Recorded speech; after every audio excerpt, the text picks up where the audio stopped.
Hi ವೀಕ್ಷಕರೇ, ನೋಡಿ, ಕೊನೆಗೂ ಸರ್ಕಾರ ಪ್ರತಿಯೊಂದು ಗೃಹಲಕ್ಷ್ಮಿ ಫಲಾನುಭವಿಗಳಿಗೆ ಕಳೆದ 3 ತಿಂಗಳಿಂದ ಬಾಕಿ ಇದ್ದಂಥ 6,000 ಗೃಹಲಕ್ಷ್ಮಿ ಹಣನ ಒಟ್ಟಿಗೆ ಜಮಾ ಮಾಡುವುದಾಗಿ ಭರ್ಜರಿ ಗುಡ್ಡಿಸ್ನ ಕೊಟ್ಟಿದೆ.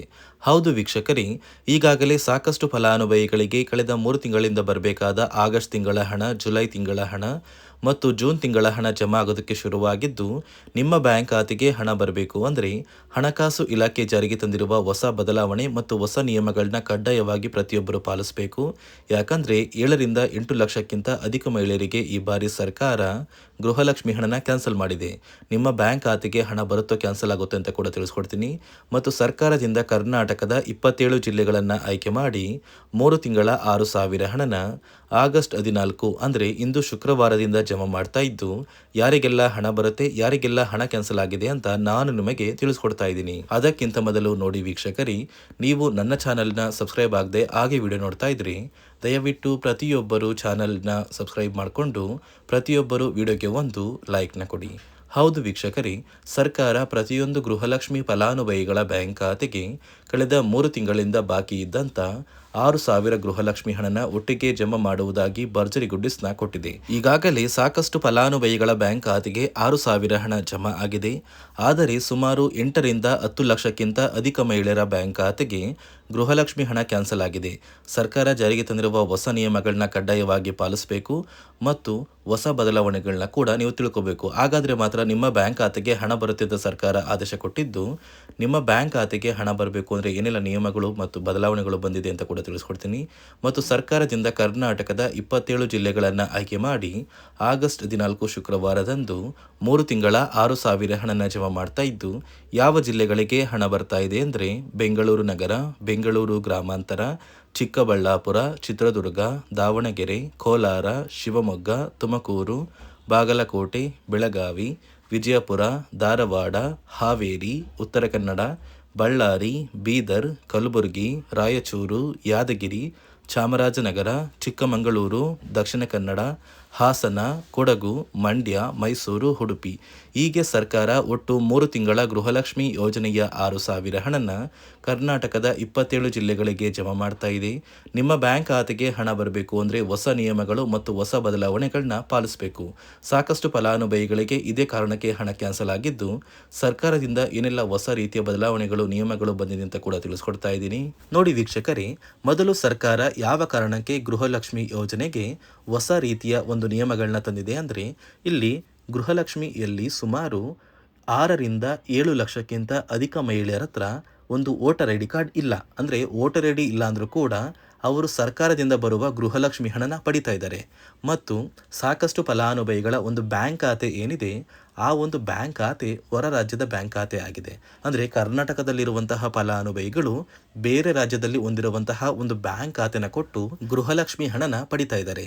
ಅದೇ ರೀತಿ ಸಾಕಷ್ಟು ರೀತಿಯ ಹೊಸ ಬದಲಾವಣೆಗಳು ಯಾವ ಕಾರಣಕ್ಕೆ ಬರ್ತಾ ಇದೆ ಅಂದರೆ, ಗೃಹಲಕ್ಷ್ಮಿ ಯೋಜನೆಯಲ್ಲಿ ಅರ್ಹವಿರುವ ಫಲಾನುಭವಿಗಳಿಗೆ ಅಂದರೆ ಕರ್ನಾಟಕದವರಾಗಿದ್ದು, ಕರ್ನಾಟಕದಲ್ಲೇ ವೋಟರ್ ಐ ಡಿನ ಹೊಂದಿದ್ದು, ಕರ್ನಾಟಕದ ಫಲಾನುಭವಿಗಳಾಗಿದ್ದು, ಇವರ ಬ್ಯಾಂಕ್ ಖಾತೆಗೆ ಹಣ ತಲುಪಬೇಕು. ಬೇರೆ ಫಲಾನುಭವಿಗಳಿಗೆ ಯಾವುದೇ ಕಾರಣಕ್ಕೂ ಹಣ ತಲುಪಬಾರದು ಅಂತ ಸರ್ಕಾರ ನಿರ್ಧಾರ ಮಾಡಿದೆ.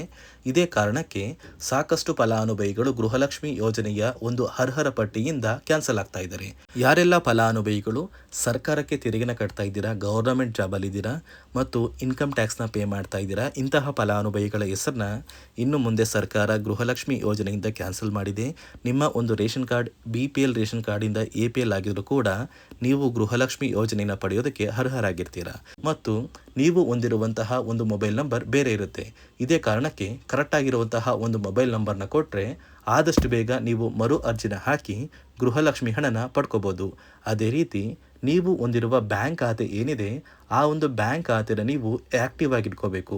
ಅಂದರೆ ಯಾವುದೇ ರೀತಿಯ ಒಂದು ವಹಿವಾಟನ್ನು ನಡೆಸ್ತಾ ಇಲ್ಲ ಅಂದರೆ ನಿಮ್ಮ ಒಂದು ಬ್ಯಾಂಕ್ ಖಾತೆಗೆ ಗೃಹಲಕ್ಷ್ಮಿ ಹಣ ಖಂಡಿತವಾಗಿಯೂ ಬರೋದಿಲ್ಲ.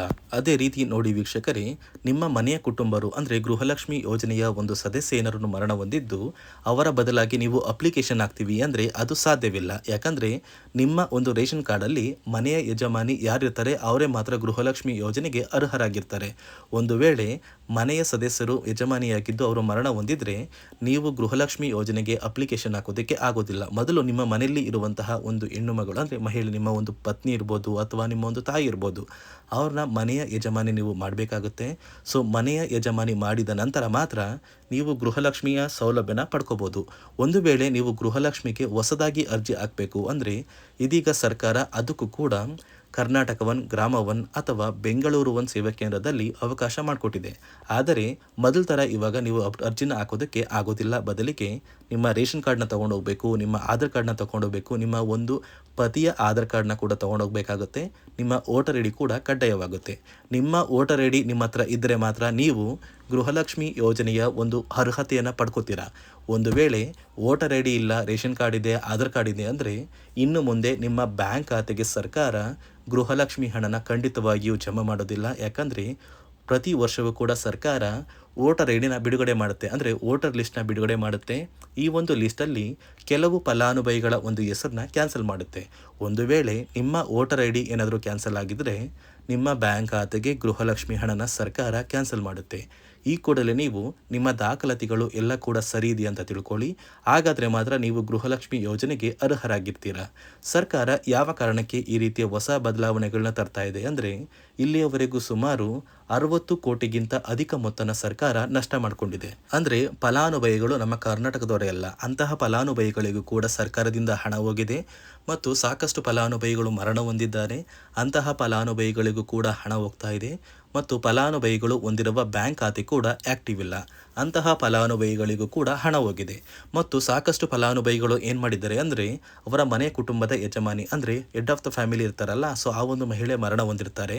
ಸೊ ಏನೋ ಒಂದು ಕಾರಣದಿಂದ ಮರಣ ಹೊಂದಿದ್ದು ಅವರ ಬ್ಯಾಂಕ್ ಖಾತೆಗೆ ಬರುವ ಗೃಹಲಕ್ಷ್ಮಿ ಹಣನ ಒಂದು ATM ಮೂಲಕ ವಿತ್ಡ್ರಾ ಮಾಡಿದ್ದಾರೆ ಮತ್ತು ಫೋನ್ಪೇ ಮೂಲಕ ಟ್ರಾನ್ಸ್ಫರ್ ಮಾಡ್ಕೊಂಡಿದ್ದಾರೆ. ಇದೀಗ ಸರ್ಕಾರ ಈ ರೀತಿಯ ಒಂದು ಹೊಸ ಬದಲಾವಣೆಗಳನ್ನ ಜಾರಿಗೆ ತಂದರೆ ಯಾರಿಗೂ ಕೂಡ ಗೃಹಲಕ್ಷ್ಮಿ ಹಣ ಮೋಸ ಆಗೋದಿಲ್ಲ ಮತ್ತು ಪ್ರತಿ ಫಲಾನುಭವಿಗಳಿಗೆ ಹಣ ಬಂದೇ ಬರುತ್ತೆ ಅಂತ ಆದೇಶ ಕೊಟ್ಟಿದೆ.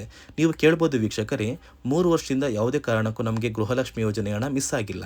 ಸೊ ಇದೀಗ ಏನಕ್ಕೆ ಸಡನ್ ಆಗಿ ಈ ಥರ ಬದಲಾವಣೆಗಳು ಬರ್ತಾ ಇದೆ ಅಂದರೆ ಸರ್ಕಾರದಿಂದ ಕೆಲವು ಅಧಿಕಾರಿಗಳು ಒಂದು ಚರ್ಚೆ ನಡೆಸಿದ್ದಾರೆ. ಒಂದು ಸಭೆಯಲ್ಲಿ ಗೃಹಲಕ್ಷ್ಮಿ ಯೋಜನೆಯ ಕುರಿತು ಒಂದು ಸಭೆ ಮಾಡಿದಾಗ ಅಲ್ಲಿ ಗೃಹಲಕ್ಷ್ಮಿ ಯೋಜನೆಯಲ್ಲಿ ಸಾಕಷ್ಟು ರೀತಿಯ ಲೋಪದೋಷಗಳು ಕಂಡು ಬಂದಿದೆ. DBT ಮೂಲಕ ನಿಮ್ಮ ಬ್ಯಾಂಕ್ ಖಾತೆಗೆ ಹಣನ ಹಾಕಬೇಕಾದ್ರೆ ಸಾಕಷ್ಟು ಫಲಾನುಭವಿಗಳಿಗೆ ಹಣ ಹೋಗ್ತಾ ಇದೆ. ಸಾಕಷ್ಟು ಫಲಾನುಭವಿಗಳಿಗೆ ಹಣ ಹೋಗಿದ್ರು ಅವರ ಬ್ಯಾಂಕ್ ಖಾತೆಗೆ ಜಮಾ ಆಗ್ತಾ ಇಲ್ಲ. ಬದಲಿಗೆ ಆ ಒಂದು ಹಣ DBTಯಲ್ಲೇ ಸ್ಟಕ್ ಆಗ್ತಾ ಇದೆ ಮತ್ತು ಸರ್ಕಾರಕ್ಕೂ ಕೂಡ ಆ ಒಂದು ಹಣ ಬರ್ತಾ ಇಲ್ಲ. ಮತ್ತು ಸರ್ಕಾರ ಹಾಕಿರುವ ಹಣ ಇನ್ನೂ ಕೂಡ ಹಾಗೇ ಇದೆ. ಸಾಕಷ್ಟು ಫಲಾನುಭವಿಗಳು ಆ ಒಂದು ಹಣನ ಯೂಸ್ ಕೂಡ ಮಾಡ್ತಾ ಇಲ್ಲ, ಅಂದರೆ ಅದು ಬ್ಯಾಂಕ್ ಖಾತೆಯಲ್ಲಿ ಹಂಗೇನೆ ಇದೆ. ಇದೇ ಕಾರಣಕ್ಕೆ ಸರ್ಕಾರ ಈ ರೀತಿಯ ಹೊಸ ಬದಲಾವಣೆಗಳನ್ನ ತಂದಿದ್ದು. ನೋಡಿ ವೀಕ್ಷಕರೇ, ಕೊನೆಗೂ ಸರ್ಕಾರ 3 ತಿಂಗಳ 6,000 ಗೃಹಲಕ್ಷ್ಮಿ ಹಣನ ಕರ್ನಾಟಕದ ಒಟ್ಟು 27 ಜಿಲ್ಲೆಗಳ ಪ್ರತಿ ಫಲಾನುಭವಿಗಳಿಗೆ ಜಮಾ ಮಾಡ್ತಾ ಇದ್ದು ನಿಮ್ಮ ಬ್ಯಾಂಕ್ ಖಾತೆಗೆ ಹಣ ಬರುತ್ತೆ. ಈ ಒಂದು ವಿಡಿಯೋನ ನಿಮ್ಮ ಪ್ರತಿಯೊಂದು ಸ್ನೇಹಿತರಿಗೆ ಶೇರ್ ಮಾಡಿ, ಅವರ ಬ್ಯಾಂಕ್ ಖಾತೆಗೂ ಕೂಡ ಗೃಹಲಕ್ಷ್ಮಿ ಯೋಜನೆಯ 3 ತಿಂಗಳ ಹಣ ಬರುತ್ತೆ ಅಂತ ತಿಳಿಸಿ ಅಂತ ಹೇಳ್ತಾ, ನಾನು ಕೊಟ್ಟಿರುವ ಮಾಹಿತಿ ನಿಮಗೆ ಇಷ್ಟ ಆಗಿದ್ದಲ್ಲಿ ಪ್ರತಿಯೊಬ್ಬರು ನನ್ನ ಚಾನಲ್ನ ಸಬ್ಸ್ಕ್ರೈಬ್ ಮಾಡಿಕೊಂಡು ಹಾಗೆ ವಿಡಿಯೋಗೆ ಒಂದು ಲೈಕ್ನ ಕೊಡಿ.